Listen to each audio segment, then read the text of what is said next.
Bonjour Michel Robitaille, qui est donc le délégué général du Québec en France, représentant personnel du Premier ministre du Québec pour la francophonie. À ses côtés, Rachel Baucher, qui est conseillère municipale à Nantes, responsable de la francophonie. Et on va parler de cette réunion des ambassadeurs francophones de France qui vont se retrouver pendant 3 jours à Nantes, Michel Robitaille, à l'occasion de cette semaine de la langue française et de la journée de la francophonie, sur le thème du pouvoir des mots. Pourquoi les mots ont un pouvoir, Michel Robitaille? Le pouvoir des mots, parce que c'est le slogan cette année pour la fête de la francophonie. Nous pensons que tout ce qu'on peut exprimer en français, que ce soit les innovations, la création, c'est à travers les mots que ça se fait. Et nous allons, pendant ces 3 jours, le groupe des ambassadeurs francophones de France se déplacera à Nantes, avoir des activités très concrètes avec des jeunes, avec des créateurs.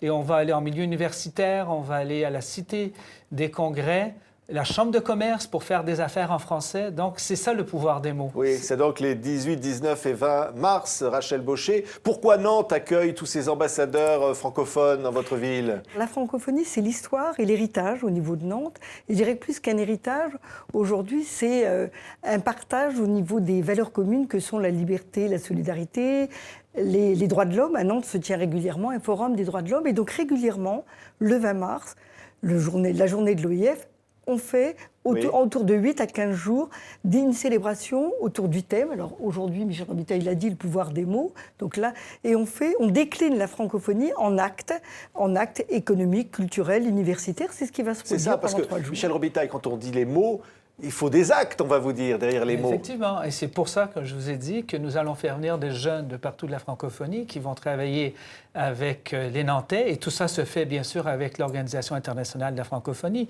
D'ailleurs, ce qui est très important cette année, la secrétaire générale, Mme Michaëlle Jean, va célébrer la journée de la francophonie à Nantes, ce qui habituellement se fait à Paris. Et c'est un peu ce que nous, le groupe des ambassadeurs francophones, on a voulu faire. Lorsqu'on a créé le groupe en 2014, c'est d'aller au devant des Français et des Françaises, là où ils sont. Alors, c'est pour ça qu'on était allé à Limoges, à Bordeaux, en Ardèche, et là qu'on sera à Nantes. Alors, l'idée, c'est de dire que cette francophonie-là est en mouvement, elle est plurielle, et puis, il faut surtout qu'elle soit concrète. Alors, c'est pour ça qu'avec les incubateurs d'entreprises, avec les artistes qui y seront, avec les jeunes qui s'exprimeront, avec le slam, avec les projets qui seront présentés par des jeunes qui sont innovateurs dans leur domaine, vont pouvoir nous permettre d'avancer et surtout d'établir ces liens qui sont si importants entre les francophones, peu importe où ils sont dans le monde. Oui, des liens, créer des liens. Aujourd'hui, on manque de liens, Rachel Baucher, dans cette famille, on dit une famille francophone. Oui, mais on manque de liens dans une société où le vivre ensemble est difficile. Je veux dire que le fait de reprendre la question de la langue, c'est aussi la question de parler avec l'autre. Et donc, dans cette manifestation autour du 20 mars, il faut savoir que ça s'appuie sur les associations locales. On a à peu près 20 ou 30 associations qui vont trouver aussi leurs partenaires à travers les ambassadeurs qui vont arriver. Il y a différents ambassadeurs. Si on prend le Vietnam, le Québec, bien sûr, il y en a une vingtaine. Alors, je ne vais pas tous les citer. Il y aura également donc, les associations partenaires qui ont leur siège à Nantes et aussi les consuls qui seront présents.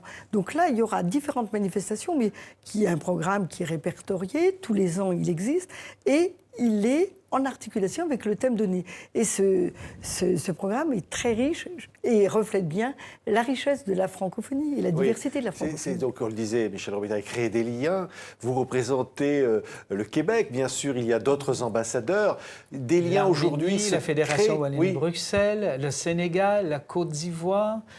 Madagascar, Haïti, Monaco, alors on sera tous là pour le faire. Le message qui est porté dans ce pouvoir des mots, vous nous dites, c'est du concret, c'est-à-dire créer des entreprises, faire que les jeunes aient des projets d'avenir, donner de l'espoir. C'est ça, et c'est en harmonie avec les priorités de l'OIF, parce qu'on est là pour transmettre, nous, ce qu'on véhicule au sein de l'Organisation internationale de la francophonie, en tant que membre et en tant qu'ambassadeur présent en France.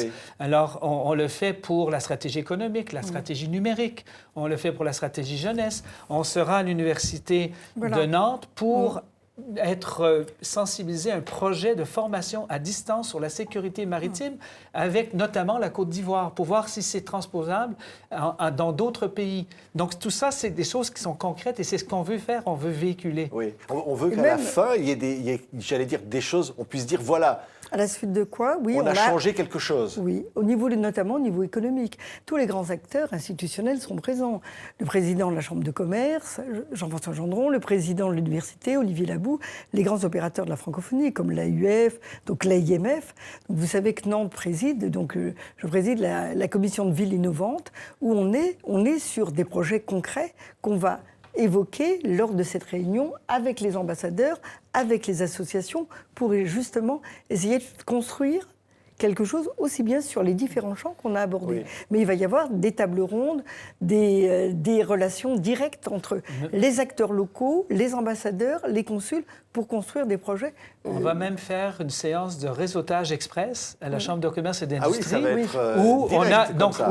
donc les ambassadeurs ont communiqué des secteurs d'intérêt et la Chambre de commerce a contacté des entreprises, venu à la rencontre de ces ambassadeurs pour discuter de différents secteurs où il peut y avoir des actes ou des partenariats qui vont se créer. C'est-à-dire une francophonie portée vers la jeunesse, portée vers tous ceux qui nous écoutent, qui peuvent être en Afrique ou ailleurs, et qui se disent, voilà, comment je peux trouver ma place finalement là-dedans ?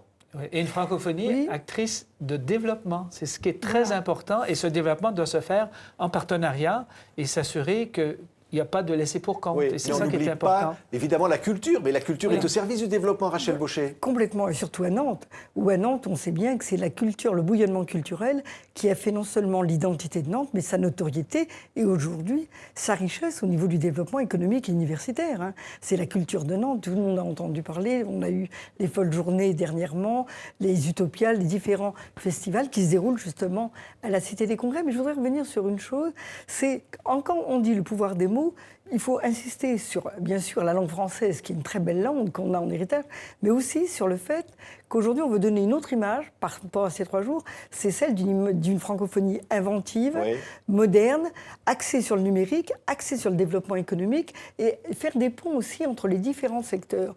Donc, notamment à Nantes, on a un grand quartier qui s'appelle le quartier de la création, où en même temps, on mélange justement tout ce qui est de l'ordre du bouillonnement culturel, du bouillonnement universitaire et du bouillonnement économique. C'est ça, et c'est là. Et on aura même dans les transports en public, pendant les jours où on sera là, la possibilité d'avoir accès à des livres numériques avec une application. Et ce sont des livres lauréats des Grands Prix des 5 continents.